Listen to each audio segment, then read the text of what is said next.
Good evening, good night. Welcome to Mindful Live 441. I am your co-host Nathan Springer. Thank you for being here. The host is right now enjoying some chocolate milk because that's what she requested. And I mean, the host gets what the host wants. Occasionally, within reason. Let's be reasonable out here. But once you're on the inside, make sure you hit that like button, double tap the screen over there on TikTok. That's how you hit the like button. 2 taps on the screen. But quicker than that. More like... And you can do it over and over and over again. Get those likes pumping up. Allow the algorithm to know, hey, this is some good stuff. People like it. People are listening. Share it to some more people. Similarly, over there on YouTube, if you are viewing this on YouTube live, we are streaming live on YouTube and on TikTok. You know, we got to work. We got to work in that Instagram live again. The IG live had some of its loyal viewers too. But we are streaming live on YouTube and on TikTok. And if you miss it on TikTok or on YouTube live, you can catch it on YouTube. Repeat. You can catch it on YouTube with the repeat. That's the benefit of it being over there on YouTube. All 441 of the... Well, not all 441. They are... But most of them are right here. So make sure you hit that like button, double tap the screen, drop a comment if you have something to say. Drop a comment over there on YouTube. Allow me to feel your presence. Drop a little, a little heart, something, a little thumbs up, something to know. Build that rapport. Allow us to speak to each other. But we're talking Forex issues tonight. We're talking Forex issues. We're, for some reason, lacking US dollars. We're going to get into that. But Umar says here that the Chinese always have the US dollars, so what seems to be the problem? And you know, they will have the US dollars because they have the US in a trade deficit. To be fair to the orange guy that just came in, that is part of the problem he is identifying. That's why he is talking about tariffs with nations all over the world. Because countries like China, what they do, especially when they are dealing with the United States, they say, okay, we will sell things to the United States, but we are not buying anything that the United States is selling. So what that means is when they sell to the US pays them in US dollars, so they get a lot of US dollars. And they don't buy as much from the US. There's a trade deficit, I can't remember the number, but it's in the billions, I believe, where China sells way more to the US than they buy from the US. So every year, billions of US dollars move from the US into the Chinese coffers. They have no problem with that US cash. That's why they could go down in Africa and loan it out like it going out of style, because they have a lot of it. And this is how the whole geopolitics plays into each other. That's what the orange guy is talking about. That's what the tariffs he is talking about is theoretically for. He wants it to be that he's not going to allow the Chinese to keep sending their goods into the US.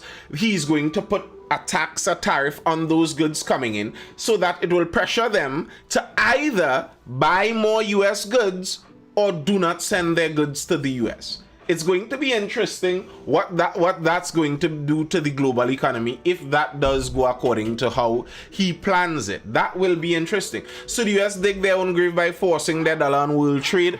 Yes and no. Yes and no. They stole from the world by forcing their dollar on world trade, but then they dug their own grave by trying to play the most kind people while doing it. That's one of the things that seems like it always goes against the US. They have their greedy people on the inside that really do want to make all the money in the world. But then at the same time, they come with this, we are the kindest people, we are the most bleeding heart, we care the most for everyone. And those two things don't really go well together. So you force the world to use your dollars, but then being the daddy of the world, you tell the world that here's what, we are going to allow you all to send more to us than we are going to send to you. And what that allows is for the US generally to live as a nice clean country. They don't need to do any of that manufacturing, they're just consuming in there. But that eventually runs out. The exploitation eventually works against you. Because now you have a trade deficit. With some of those nations, with Europe and with China, with Japan too, I believe, where they aren't buying your goods. So your manufacturing jobs, that's why the working class, the blue collar workers, they say, went towards Trump, because that's what he's at least saying he wants to do, bring back manufacturing jobs. How do you do that? You have to make people want to buy what you manufacture. People aren't going to buy what you manufacture if it's expensive to buy from you and cheap to buy from China. Simple like that.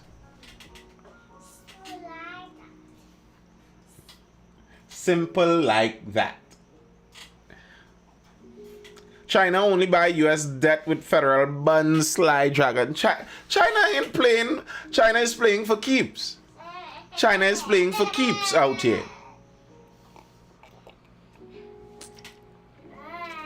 But either way, that's the dollar we are pegged to here in the beautiful Twin Isle Republic of Trinidad and Tobago.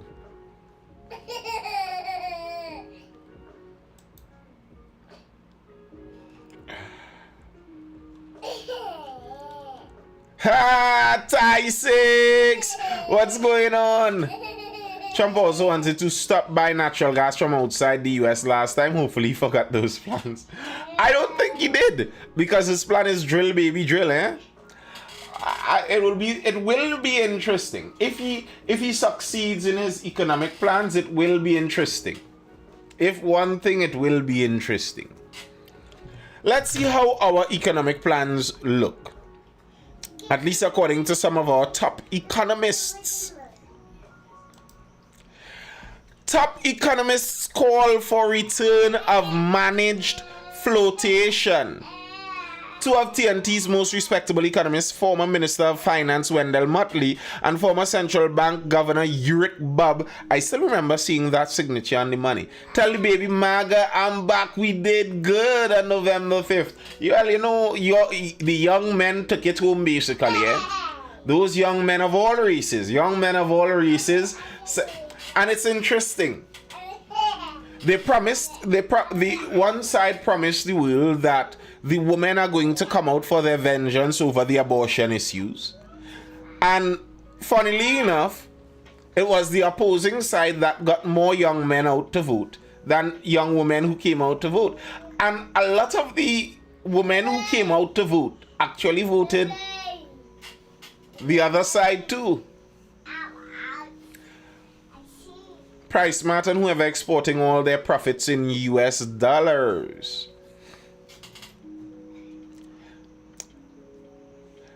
Two of TNT's most respected economists, they argued that the managed flotation of the TT dollar worked reasonably well for over 2 decades, a period during which a remarkable industrial policy saw TNT become a gas-based economy with a world-class presence in the markets for LNG, ammonia, methanol, UAN, and melamine.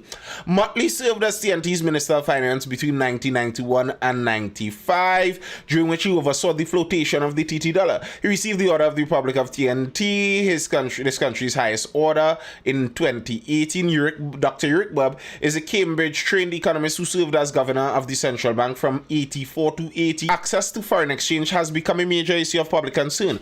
Parents worry about paying fees for children studying overseas. Businessmen are distressed as the prospect of not being able to pay foreign suppliers in a timely manner. Householders want to buy goods online for which they have enough local currency.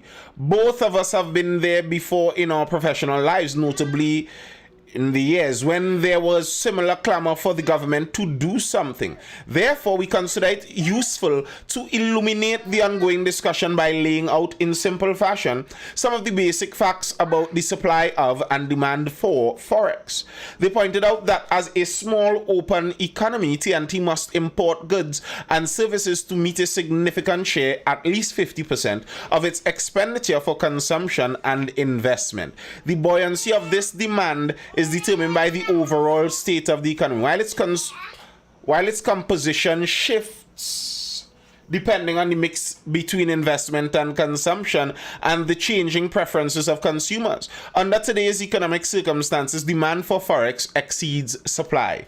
There's no reason why supply and demand should autonomously balance over any given period. Hence, mechanisms are needed to allocate the supply of foreign exchange among competing demands. Oh, Trini Hotep. Main problem in Trinidad right now, our demand for foreign exchange far exceeds our supply of foreign exchange. The amount of foreign exchange the people of the country want is less than the amount of foreign exchange the country produces. Simple. Very simple. Well, yes, RL, we were going to get into that too. Now, people say the reason for that was Petrotrin. That Petrotrin was able somehow to keep the US dollars flowing. But if Petrotrin was functioning at a loss, where okay, let's say they bring in a couple million US dollars per month or however often they bring it in. Every 3 years, we need to pump in 3 billion US dollars to bail them out. What's the benefit in that? For me, for someone to make the argument that this was all because of Petrotrin and Petrotrin was the silver bullet for all of this, you have to show me that actually everybody was wrong. Petrotrin was profitable and solvent. It wasn't a leech on the country system. People were not overpaid. The company was not sucking goods from the country. If you could show me that, then I'll say, oh, okay, well, that's how. But as it stands, that's not true. That's like saying Carney 1975 Limited would have solved that because they exported sugar. But yes, while they exported some sugar, they were taking all of our money because they were running at a bust. So, I don't know if Petrotrin would have been the solution to that. As it stands, what they see is that Petrotrin was unprofitable. It was bleeding money. And the evidence seems to point to that. Where's the evidence that points against that? Won't say it was a perfect company, but it was bringing US. Yes, but it was costing more in the long run. If it brings in some, but loses more next 3 years, what's the benefit of that? There's no benefit to that. Especially if your duty is supposed to be bringing in US dollars, but you lose more than you bring in. Because when they run up a debt, they almost always run up US dollar debts. Yes, what would AV Oil Kingdom, Daddy? I would urge you to come with your government name and a government face and say boldly what you want to say about AV Oil. Because I'm pretty sure certain of those matters went to court and found certain conclusions. So careful what you say. I am not saying it. You could say it with your nice government face and name. But until someone proves to me that they were all lying and Petrotrin actually was making money and not losing that money, I don't see it. I don't see it as Petrotrin having been the problem. And this was something I believe the central bank wrote about this since like 2014. It wasn't something that was unpredictable. It wasn't something that shocked us. All of these state companies costed more only because of nepotism and mismanagement. Now, I won't deny that, jab fire. That may very well be true. But that's still the case. It did cost more. Yes. But it still did. It's like there's a serial killer on the loose. And you tell me, well, he only killing people because his father was a real bad man and his father used to abuse him. And if you know what thing his father used to do to him, boy, that father real mistreated you. That's the only reason he doing that. Okay. I believe you, he's still a serial killer murdering people. That doesn't change the reality. And we could wish that there wasn't nepotism and mismanagement, but with every successive government, there was more nepotism and more mismanagement. And one of the major problems with Petrotrin is it was like a magnet that you could get nothing off of. You stick stuff. Every government that comes in sends more people into Petrotrin, sends their people there, and then they cannot be removed. Could the government just dissolve Petrotrin, file bankruptcy, and lease the asset to a new company? Well, I believe, Umar, that is kind of what they're trying to do.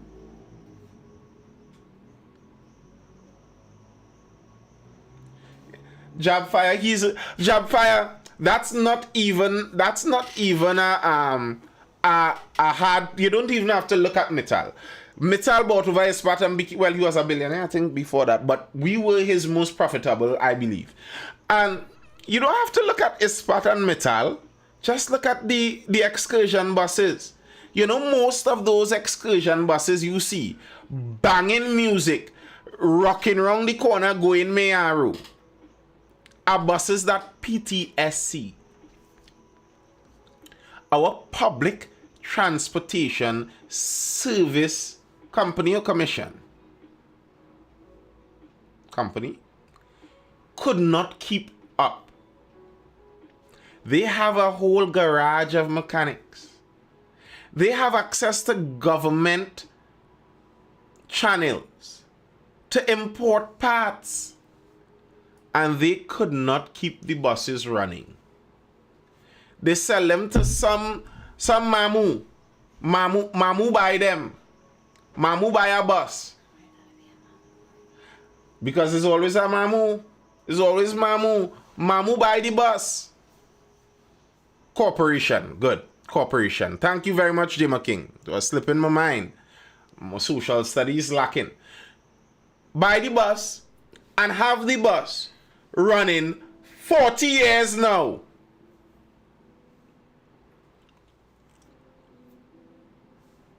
Four 15-inch. Tweeters like rain. He retrofitted and put AC now.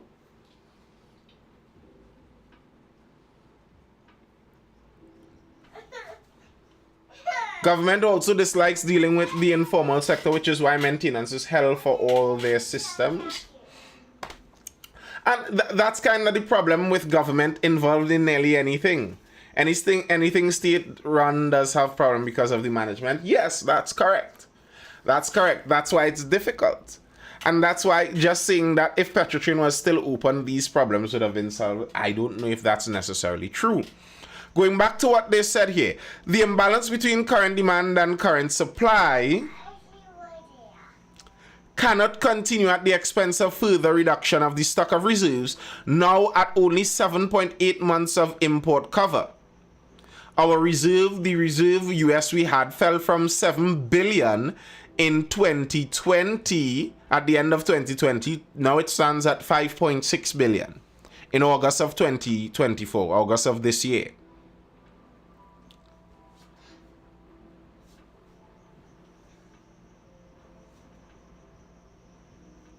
Whatever may be done to reduce demand in the near term, there will remain a clear need for a system of allocating forex. As stakeholders continue to demand the government do something, we must not lose sight of the fact that experience teaches us that an administrative system is burdensome, inefficient, and less effective than the market-based system in place over most of the last few decades.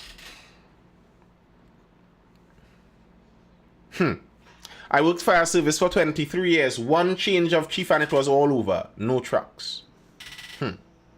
Corruption is rampant in all sectors. I believe you. I believe you. And that's why for the government to have control of our forex, I think is a bit strange in and of itself. What they're saying is initially we had a bureaucratic system. from colonialism come up, we had a bureaucratic forex system. Then in 93, we changed to a managed float. Our dollar was floated before, but it was a managed float. In other words, what a float means is how much you could sell out into the world versus how much you import. The strength of your economy and all of that determines what your dollar would be worth. And what a managed float means is that the central bank has some ability, when things start to look a little too dicey, they could buy up some of their own dollars, they could sell some, they could change the interest rates, etc., to get a little tweaking, done on the exchange rates, etc. Could it be similar to a Guyana situation where possibly alleged opposition-aligned private sector operators hoard forex? Problem. I have no doubt that people may be hoarding US and the allocation is a problem, yes.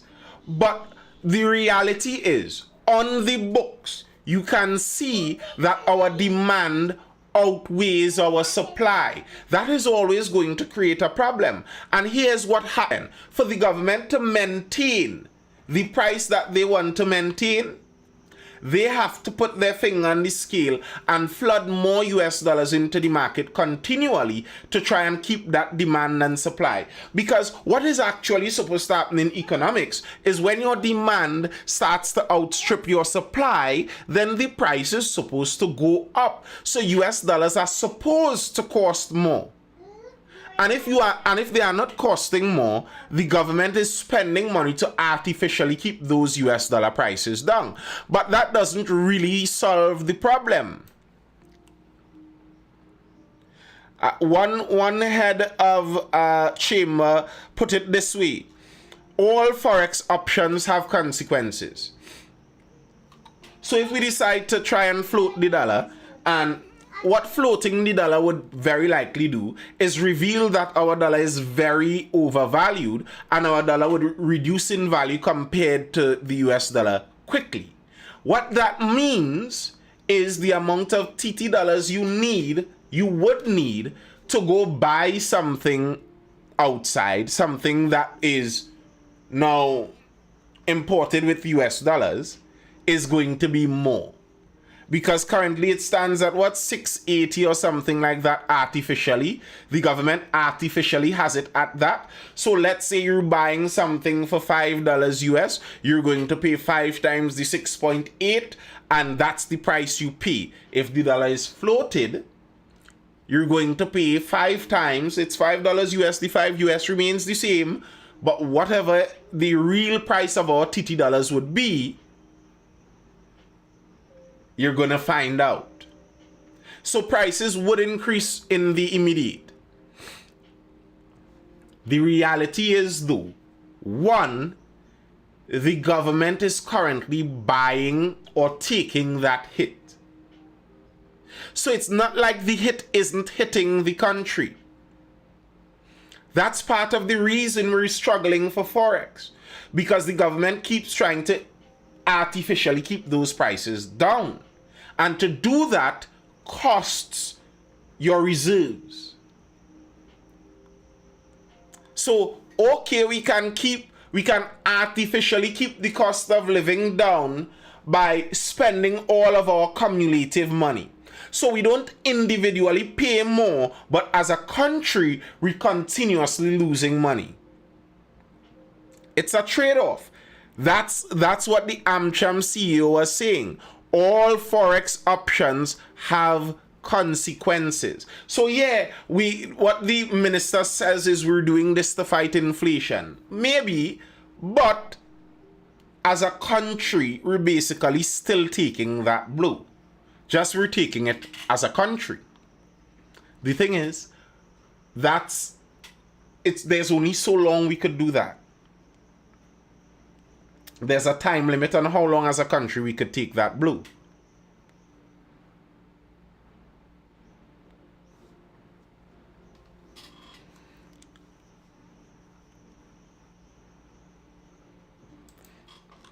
And here's the next problem. Mariana Brown, active black market will drive inflation. Former Minister in the Ministry of Finance, Marina Brown, does not agree with the Finance Minister's stance is solely based on an attempt to protect the country from inflation or heightened cost of living. Rather, Brown argues that by maintaining the current rate amid limited supply of foreign exchange in the country, inflationary pressure has already come to bear on the public. You see, why don't they do an audit and see which companies buy the most forex, including the energy companies? We'll get to that. That has to do with our distribution of forex. But we're talking about the macro side of it, beside the distribution of our limited forex, because we don't know where all of it is going. But we're talking about why our forex is limited in the first place, the macro discussion of it. And the fact is, it is limited. So you may say that some people are hoarding, some people are getting more than they should get. All of that might very well be true. But the reality still is that our demand is outstripping our supply. We are spending more US dollars than we are making. And even though the government artificially keeps that exchange rate down, because right now the market doesn't have enough US dollars for people's demands, many of these companies must now find that US dollar on the black market. There is a black market US dollar trade in Trinidad wide, and I'm talking tens of thousands of dollars switching hands. That's how many businesses are functioning. That's the only way some businesses stay afloat, because their credit card and bank access, they don't have enough US dollars. So they link up with some friend from Guyana that brings a couple, 10, how much ever, and they use that. They buy it, they use it. That's the black market in US dollars. And here's the thing with the black market. Do you think when someone is selling US dollars, hi Wendell, let's talk about that. All rail cars, bro. Black market for US dollars. Black market. And when people are selling on the black market, do they sell at the government's fixed rate? Or would they sell closer to the actual rate of the US dollar? And if the black market sells at the actual rate of our money, which Umar says the black market may be 8-1 around now, if they sell at that rate, then the people that buy US dollars at the black market rate, they're already passing on that cost to the consumer. So the inflationary hit on the consumer is already hitting. You can't say you're protecting the consumer against inflation by keeping the forex rate artificially low, when the people who sell to the consumer can't even get the forex at your artificially low level. Then they can't pass those savings on to the consumer. They're already going to sell it at the higher price.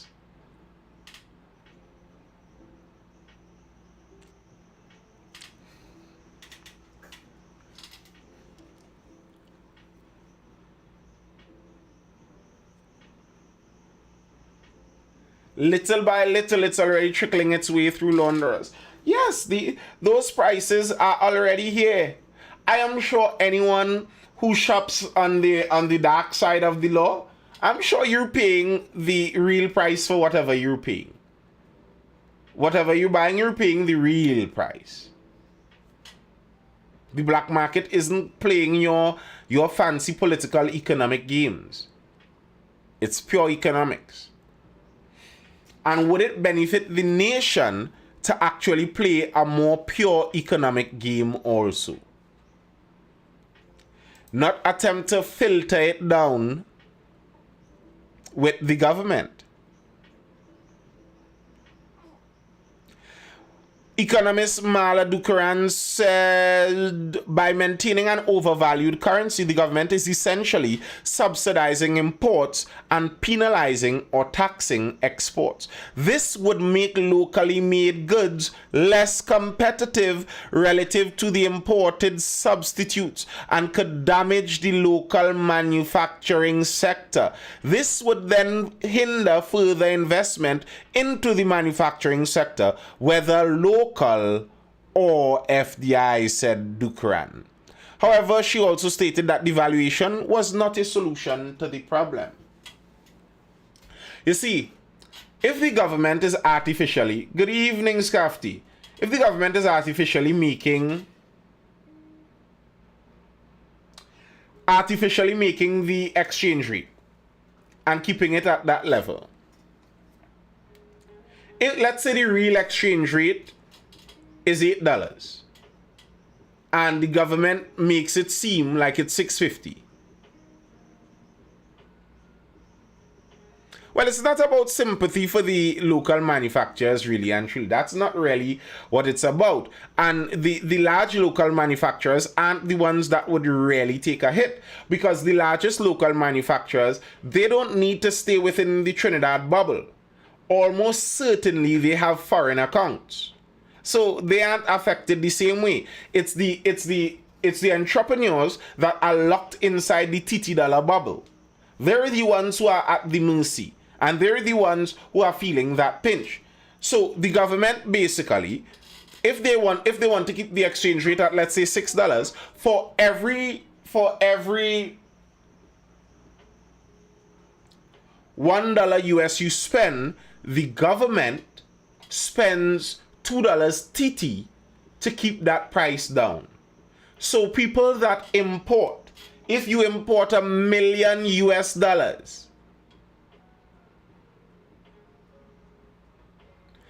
if you are importing something worth $1 million US, then the government would have paid $2 on every dollar of that million. So the government would have basically subsidized that import to the tune of 2 million TT dollars. I'm doing maths here for those of you, who don't like it. We're not sure what the right exchange rate is. I hear some people say 8. I think I've read somewhere even up to 9. So the government is paying money to help that export, to help that import.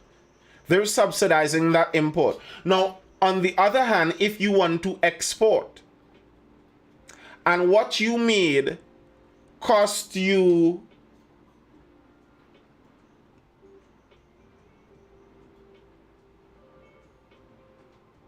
$6 million TT to make,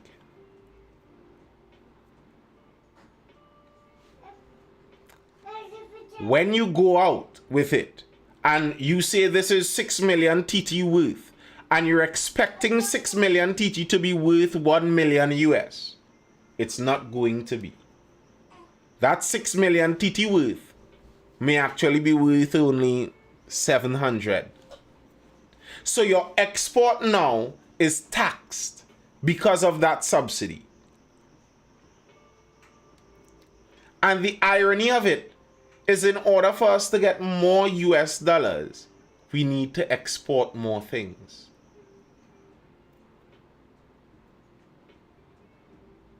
It's like a negative feedback loop. The lack of exports means we have a lack of US dollars coming in. The lack of US dollars coming in combined with the government fixing the rate, it means that you have a tax on those imports, making it even harder to... A tax on those exports, making it even harder to export. No, to what exactly there?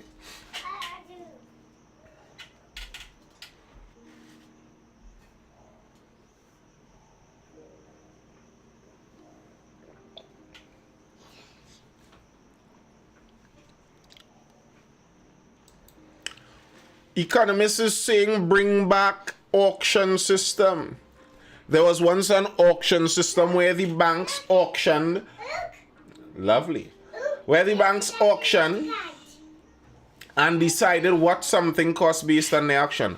Are our manufacturers really interested in exporting because Massey and St. Vincent barely have goods? I don't know. I suppose they should be. But as I said, if it is what it is here, then you could understand why some exporters may not be very enthused about exporting.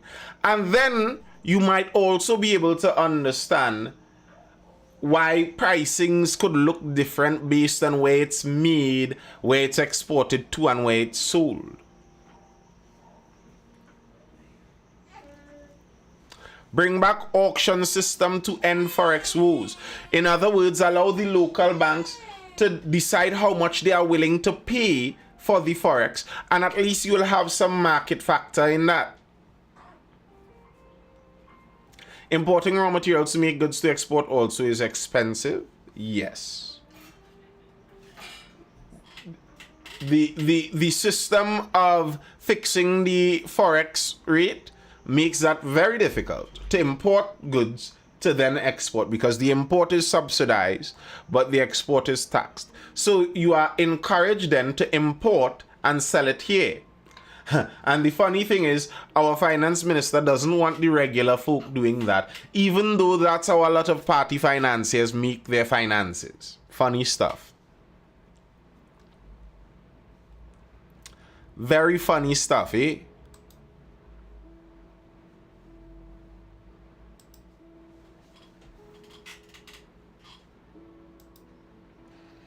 I remember I used to go with my mom to take money out of the US teller machine on Park Street. Well, you see, that's when we had a floated currency. A currency that was dependent on how much we made and sold. So we could be honest on the international market. People could open US dollar accounts and all of that kind of stuff. But now the government controls everything. And the reality is, the more government control in something, the more the possibility of corruption. So yes, the government controls it for our own good, to ease up inflation. But at the end of the day, the government controls it. Other regional manufacturers say Trinidad manufacturers have an unfair advantage due to the fixed rate. Due to what? The wrong exchange rate is not a tax exchange rate, is a very complex calculation. One should... I am not saying this based necessarily on me, Scafty. I am saying this based on a professor of economics, one Miss Mala Dukaran. And she was the one making the point that by having the fixed rate of Forex, what the government essentially does is subsidize imports and tax exports. And how and why that happens is because we import in US dollars. So when you spend those US dollars, you buy US dollars and spend it, you are not paying the honest price for it. The government is paying some of it. Which one of the Guyanese president videos? The one where he's dancing? You are not paying the honest price for it. So you are getting it cheaper and the government is paying some of the cost for you. However, when you make your whatever you make down here and you attempt to sell it outside,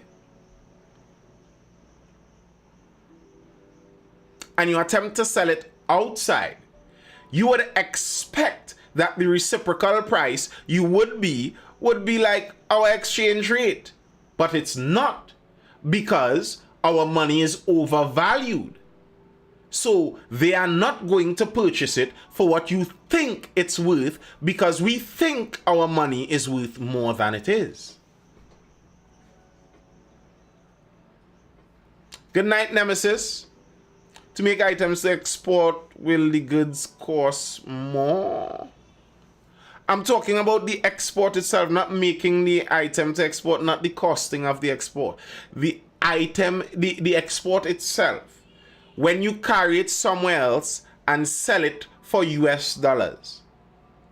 What you should expect it to be based on the exchange rate in Trinidad and Tobago is not what it's going to be, because our money is overvalued. Oh, Vibesy, I cool just normal and formal and I. Normal and forward and the formal and the forward ends, you know. Just chilling. What's the word with you? What's the vibesy?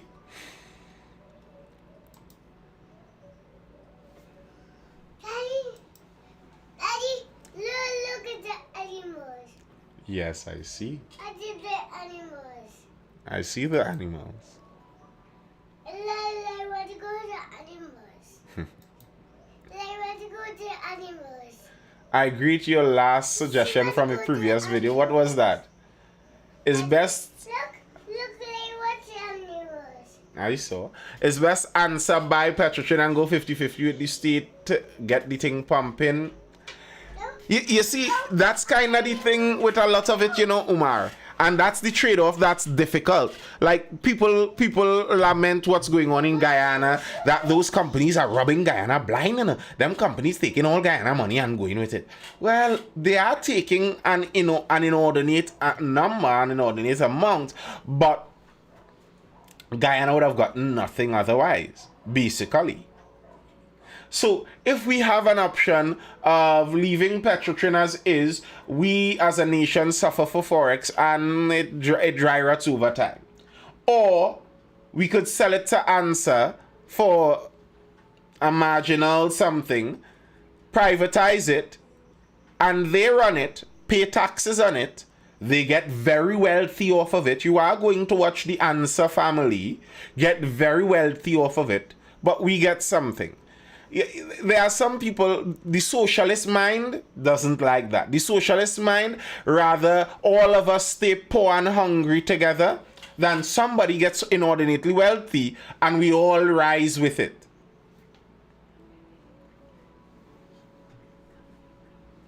All right, Vibesy. Hey, let me say this one time.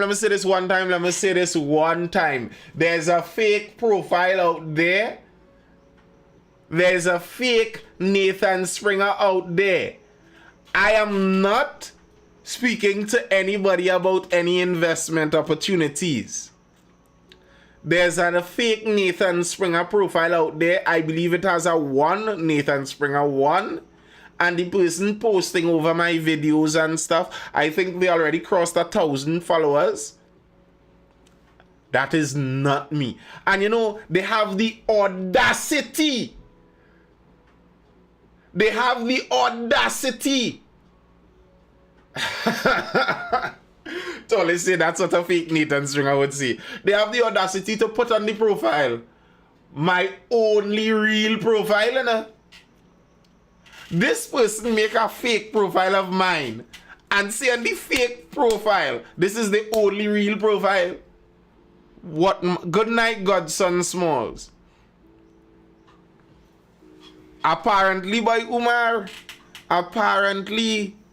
So people, I have no investment opportunity for you. If somebody say the name Nathan Springer and they come telling you about the best investment you can make, is not me.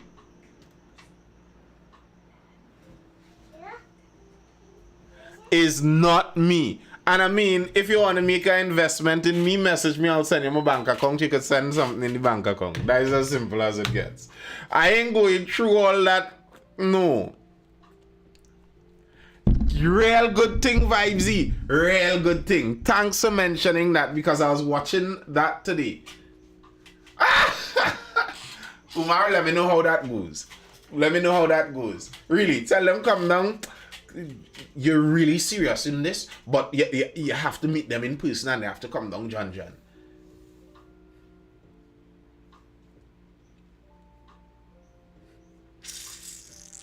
Mad people. Faking my good. Look how they looking to tarnish my good name. Make good name in the place.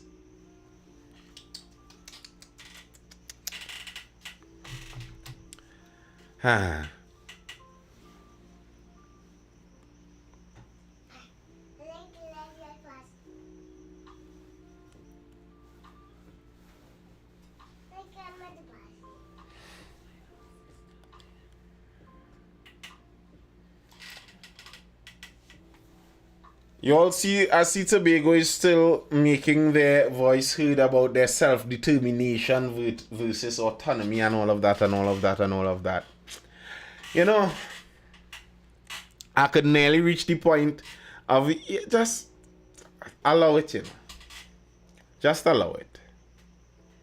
The full self-determination and whatever they want, allow it. Because I think in the new thing they're asking is for something going up to 6 to 8% of the budget per year. Like, bro, what we doing? What are we doing out here?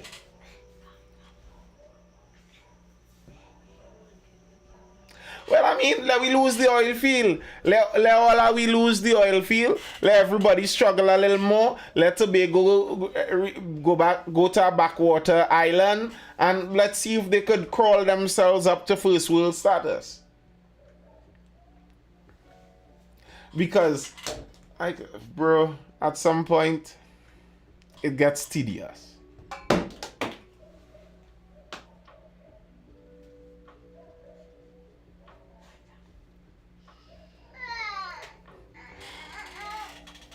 Yeah, at some point it gets tedious.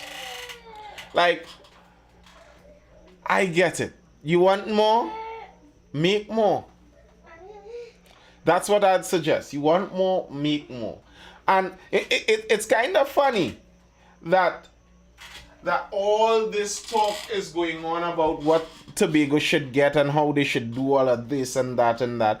And I was looking over there in some of the news amongst all of this, and I see 8 THA officials failed to declare their assets. The Integrity Commission has published a list of non-compliant public officials for 2021, 2022, and 2023. In the 2022 Tobago House of Assembly, Chief Secretary Farley Augustine was named among the non-compliant officials for that year, but his name was off the list for that period in the new list. Other THA officials who failed to declare for 2023 were Secretary for Settlements, Public Utilities and Rural Development, Secretary for Infrastructure, Quarries and Urban Development, Secretary of Education, Research and Technology, Assistant Secretary of Tourism, Assistant Secretary of Health, Wellness and Social Protection, Minority Council. Like, what do we expect to happen? How much does Tobago contribute to the nation financially? The last I read, Tobago makes $200 million. 200 and change. 200 and change million dollars. That's Tobago's net income. The last I heard. And they would like something like 8 billion or something up there. That's what they prefer.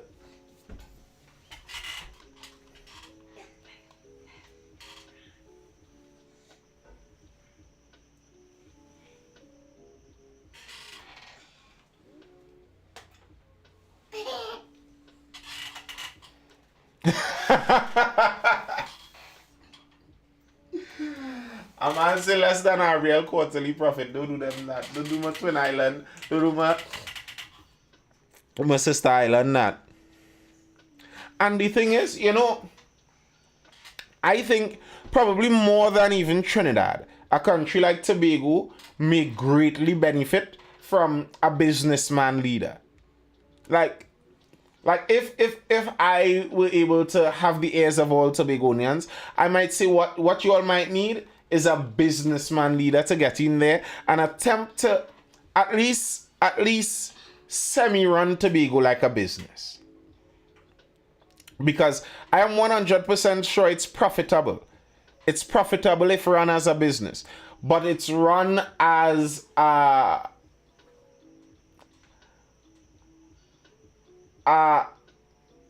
society building attempt, a job creation measure.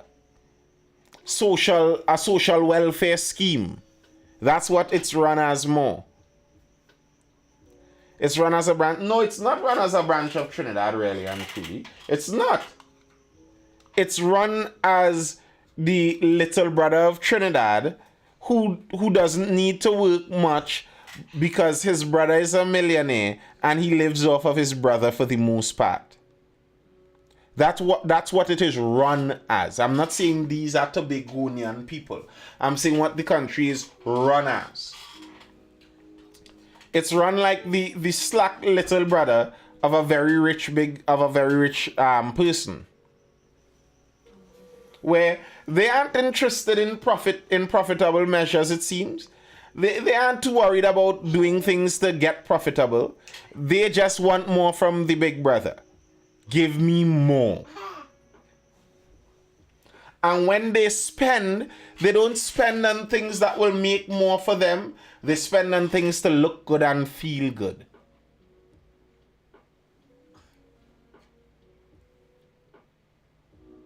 Better you say they make it run as profit sharing venture.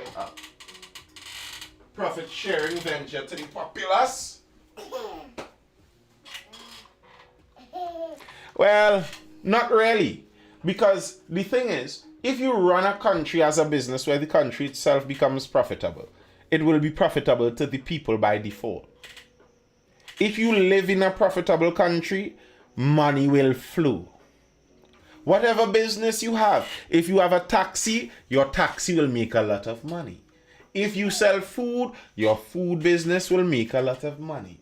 You don't need the government to profit share with you. And that's where we got into trouble as a country. We want the government to go out there, make money, and share the money with us. No. We go out there and make the money. The government facilitates us doing that. That's the idea, at least. Alright, people. That's all I have for now. As I said, we easing it back in. That's all I have for now on this episode of Mindful Live. I hope you guys were educated, entertained, or informed. Why Trinidad businessmen don't like to invest without government? They do, but they prefer to invest with government because our government gives them the opportunity. And here's what investing with government does. It collectivizes the expenses. It collectivizes the costs. It sends the cost out to the public. It makes the cost public, but the profits are privatized. It's like the Soca Monarch. The government sponsors a set of money inside there, so the costs are publicized to everyone. But when people make money off of that, people make that money. Somebody goes home with the money. That's why people love to invest with government. They love it. There's a lot of money in it.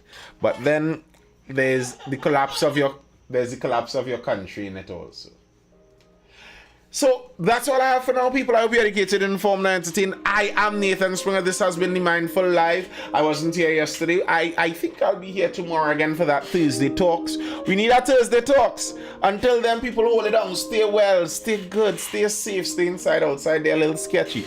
Go marry somebody, child, and make her the babies. Repopulate Trinidad.